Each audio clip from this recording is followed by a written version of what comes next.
කිව්වද ඈ ඔව් ඉතින්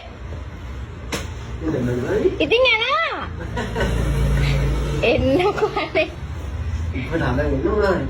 මොන මේ ඇවිල්ලා පොල් ටිකක් ගන්න වෙනවා පොල් ගන්න නම ඉන්නේ